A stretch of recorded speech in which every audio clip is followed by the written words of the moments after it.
Hey everyone, Nigel and Luke here, and welcome to the second part of our two-part series about locked room mysteries. If you haven't seen part 1, be sure to check that out first. We'll leave a link in the description below. As always, don't forget to like and subscribe to Crime Zone for more true crime content like this. It really helps us to continue building the channel. With that out of the way, here is part 2 of 2 baffling locked room mysteries.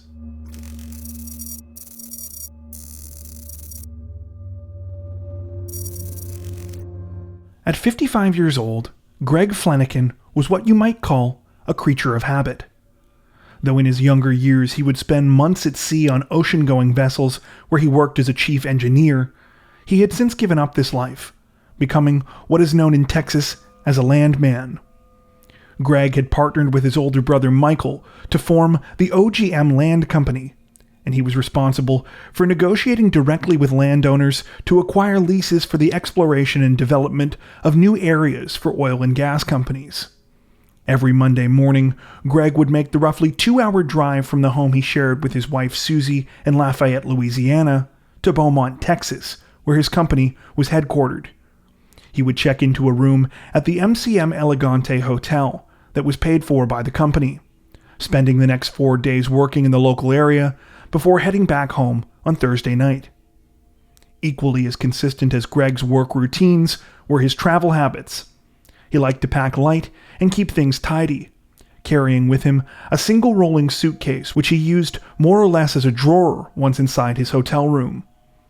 The exceptions were any shirts that needed to stay unwrinkled, which were hung up in the closet, as well as Greg's toiletries, which were all neatly packed in their own folding case that could be hooked onto the bathroom towel rack. At the end of each workday, Greg would place his well-worn leather boots next to his suitcase and change out of his jeans and into his cotton pajama bottoms.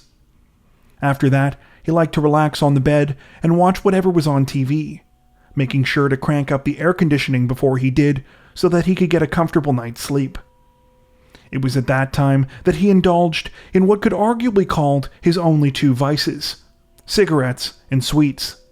He had been a smoker since his teens, and he liked to enjoy a can of soda and a chocolate bar while he whittled away the hours before he fell asleep. So it was that on the night of September 15th, 2010, Greg Fleniken found himself relaxing on his bed in room 348 of the Elegante Hotel. It was a Wednesday night, meaning that he was already well into the week's routine, and was comfortable in his 3rd-floor room in the hotel's cabana wing, a section of the building that was built to overlook a small pool area just outside. After changing into his pajamas, Greg grabbed his cigarettes, phone, lighter, and an ashtray, and laid them neatly out on the bed next to him on a clean hand towel. He also took out a Crispy Crunch chocolate bar and a can of root beer, cracking into both as he surfed through the channels of his TV before deciding on the movie Iron Man 2. While watching his movie, Greg responded to an email from his wife Susie. She had just messaged him to let him know that she was using a computer program to file for a tax extension. Greg encouragingly replied, "You're doing good, babe." It was the last time Susie would ever hear from him again. The following morning, Susie started to become concerned when Greg failed to call her. They spoke every day on the phone before work, and it wasn't the kind of thing Greg would simply forget. On top of that, he hadn't answered his phone despite repeated calls. When Susie called Greg's office in Beaumont, her concern only deepened when she discovered that her husband had not made it to the office. 2 of his co-workers agreed that they would drive over to the Elegante Hotel and check on him. When the co-workers arrived at room 348, they knocked, but there was no answer at the door. After retrieving the hotel's manager, the door was finally opened, revealing a startling scene.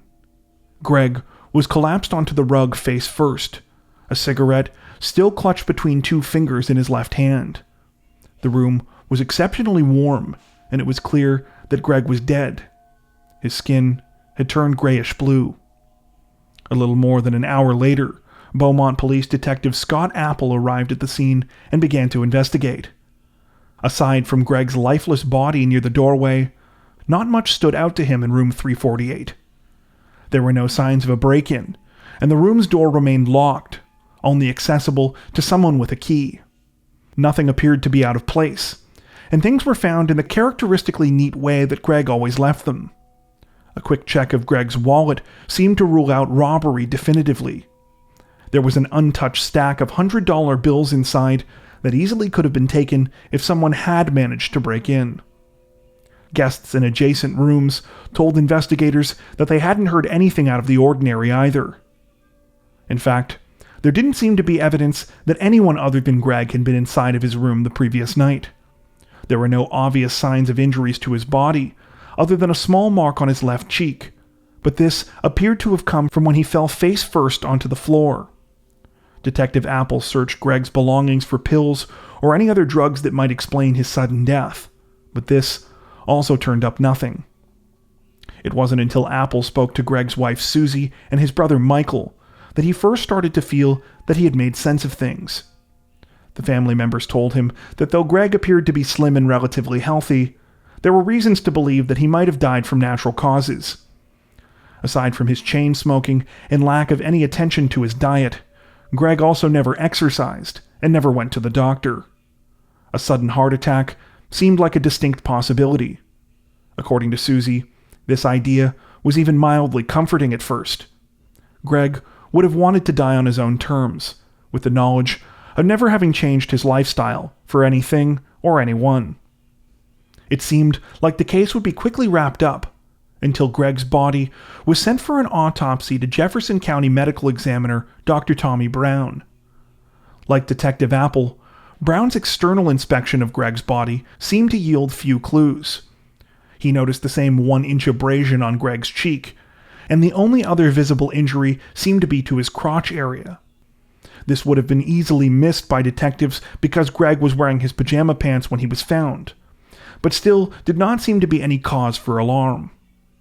It was when Dr. Brown opened Greg's body up and began to inspect his internal organs that the case radically changed. Brown found that there was a serious amount of blood and damage to Greg's intestines, so much so that some partially digested food had been torn out. There were also cuts to his stomach and liver, and Greg had 2 broken ribs and a hole in the right atrium of his heart. Based on the signs of severe trauma to the inside of his body, Brown concluded that Greg had likely been beaten or crushed by a heavy object. He said that the wound to his groin area could have been from a kick, but it was likely a blow to his chest that had killed him. Brown said that Greg would have died from his injuries in a matter of seconds, and wrote in his report that the manner of death was homicide. Unsurprisingly, this came as quite a shock to Detective Apple, who had so far found no evidence to suggest that Greg had been murdered. However, Brown was persistent, saying that Greg's internal injuries were significant, resembling those of a car crash victim or someone who had been trapped under a heavy fallen object. With this new information in hand, Apple began to work the case as a homicide investigation. The only problem was that each new piece of evidence he uncovered only seemed to make Greg's death even more baffling. For starters, there didn't seem to be any motive behind the crime. The more time Apple spent interviewing the obvious suspects, such as Greg's wife Susie and his business partner brother Michael, the less he became convinced that they were involved. By all accounts, Susie and Greg had a wonderful and loving relationship. They had even married each other twice. They had been together in their younger years and separated, only to reconnect and remarry 15 years later, after realizing that they were both still in love. It was the same story at Greg's company. His brother Michael and all of his co-workers loved him. If anything, Greg was known for being kind and easygoing to a fault. Further exploration of his personal life revealed that he wasn't a drinker, and he wasn't the kind of person to try and pick up women. In fact, in the nearly a decade that Greg had been making his weekly trips to the Elegante, no one could even remember him making so much as a visit to the hotel bar. Though he knew many of the staff members by name and got along with them well, he wasn't usually the type to socialize while in Beaumont. His work was tiring, and after a long day, Greg's greatest desire was usually to hole up in his room alone, watching movies before bed. Surveillance footage taken from the hotel proved this. On the night of September 15th, Greg had gone straight to room 348 after returning from work. He had not left the room between then and the time that his body was discovered. However, thanks to some careful digging, Detective Apple was able to uncover that something unusual had taken place on the night of Greg's death. Maintenance records showed that at some point in the early evening, Greg had blown a fuse while cooking prepackaged popcorn in the microwave of his room. The outage had affected a couple of adjacent rooms, as well as a few more on the floor below. Greg had called the front desk to report the incident, and a maintenance worker had come up and sorted things out. The man had left Greg's room at 8:30 p.m. that night, after resetting the breaker. From this, Apple came up with two theories. The first had to do with the maintenance man, who Apple discovered had a previous criminal record. The detective speculated that perhaps the maintenance man had attacked Greg while he was in his room, possibly in some spur-of-the-moment crime. However, there was no actual evidence tying the maintenance man to anything, and the theory never came together. Apple's second theory concerned a group of union electricians who were staying at the Elegante for an extended period of time while working a job for an oil company. At least two of the men, Lance Muller and Tim Steinmetz, had been staying directly next door to Greg in room 349, and their room had been a hangout spot for several of the other electricians who were also staying at the hotel. Apple speculated that perhaps while drinking in their room, some of the electricians had become angry about the blown fuse, and had somehow worked out that it was Greg who had caused it. Perhaps one or more of them had confronted Greg, beating him before he managed to get back inside and collapse on the floor. However, none of the electricians seemed like they had anything to hide when Apple spoke to them. In fact, they seemed just as confused and upset about Greg's death as anyone, and appeared to be genuinely sorry that they hadn't heard anything noteworthy on the night of his death. They also willingly provided their information to Apple and the other detectives, in case they could be of any further assistance. In addition to these details, nothing unusual had been recorded in the hall outside of the rooms on the hotel's surveillance cameras that night, and based on Dr. Brown's autopsy report, it seemed unlikely that Greg would have even been able to make it back into his room if his injuries had been sustained while he was out in the hall. Aside from this, Apple was still left with the perplexing problem of how Greg's injuries had actually occurred. There didn't seem to be anything in his room that would have been heavy enough to create such substantial internal injuries, and it was hard to believe that Greg had been beaten to death given the almost complete lack of bruising on his body. It seemed that Apple had hit a dead end. A $50,000 reward was offered by Greg's family for information leading to the arrest of his killer, but this too failed to uncover any answers. Finally, several months later, in February of 2011, Susie reached out to a man named Ken Brennan out of desperation. Brennan was a former Long Island cop and DEA special agent who now worked as a private detective based out of Florida. To Susie's surprise, Brennan picked up her phone call almost instantly, and upon learning some of the details about her husband's case, was immediately intrigued. After first meeting with her at her home in Lafayette and asking her questions to the point that he was satisfied that she wasn't involved in the murder, Brennan asked Susie if there was anything she had learned about her husband's crime scene that didn't seem right to her. She replied that she was surprised that Greg's coworkers had found his room so warm when they discovered his body. Greg always liked to turn the air conditioning up fairly high. After finishing his interview with Susie, Brennan agreed to head out to Beaumont and meet with Detective Apple. The two men got along well, and Apple agreed to let Brennan assist on the case. By that point, he was happy to have a fresh set of eyes. To Apple's disbelief, after visiting room 348 once and then poring over crime scene photos and autopsy results, Brennan announced that he thought he had solved the case. Though Apple was skeptical, Brennan asked him to hear him out, and said the first thing he needed to do was call Susie. When Brennan got on the phone with her, he had two questions for her. Was Greg left-handed or right-handed? She replied that he was right-handed. Brennan then asked if he always smoked with his right hand, to which Susie replied that she was positive that he did. After hanging up the phone, Brennan started to explain his thought process to Apple. They knew that Greg liked to keep his room nice and cold, so the only way the room would have been warm when his body was discovered is if the AC had been turned off by someone or something else. It just so happened that they had proof of that. Greg had blown the fuse in the room earlier that night, which would have shut off the AC along with everything else. Brennan speculated that when the power was restored to Greg's room, the AC must not have automatically reset, but that it would have taken a little bit of time for Greg to notice this. Because Greg never turned the air conditioner back on, and it was extremely hot in Beaumont that September, it likely meant that Greg had died just a short time after the maintenance worker had left his room, probably between 8:30 and 9 p.m. Furthermore, Brennan concluded that the cigarette in Greg's left hand meant that whatever happened to him must have happened suddenly, and while he was in his room. He speculated that whatever had injured Greg had caused him to get up from his bed and run towards the door. He had likely transferred the cigarette from his right hand to his left in order to open the door, but had collapsed before he made it. Brennan concluded that this also meant that whatever had happened to Greg, he had not seen it coming.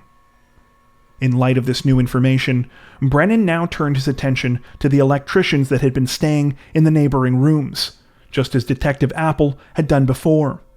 However, this time he expanded the group of people they talked to, reaching out to people who might have second or even third-hand knowledge of something happening at the Elegante Hotel. Though most of the men that were interviewed repeated the same basic information that was common knowledge about Greg Fleniken's death, one man named Aaron Bork remembered hearing something different. He didn't have many specifics, but he remembered hearing something about a gun going off in a boarding house. Immediately after the interview, Brennan told Apple they needed to head back to the Elegante Hotel. Once they arrived, they began to scour the entire room, looking for anything unusual. Finally, Brennan found it. An indentation in the wall alongside the closed door in room 348 that led to room 349. The indentation was barely noticeable and was clearly left over from a repair job that had been done. During the investigation, the mark that had originally been there had likely been overlooked because it appeared to line up with the handle of the door. It would have looked like normal hotel room wear and tear from the handle repeatedly hitting the wall when opened too roughly. However, when Brennan opened the door, the indentation in the wall and the door handle didn't quite line up. When Brennan and Apple went to the other side of the door in room 349 and went to the spot that corresponded with the indentation in room 348, they found that there was a small hole that had been covered up with a mysterious pink filler. It turned out to be dried toothpaste. When crime scene investigators carefully excavated the holes on either side of the wall in the adjoining rooms and shined a laser through, the trajectory lined up exactly where Greg would have been sitting on the bed on the night of his death. Brennan and Apple were now positive that Greg Fleniken had been shot. Though Dr. Brown took some convincing, he also eventually agreed with Brennan and Apple that a bullet had caused Greg's fatal internal injuries. Though Greg's body had been cremated and could not be usefully exhumed, re-examination of the autopsy photos confirmed Brennan's theory.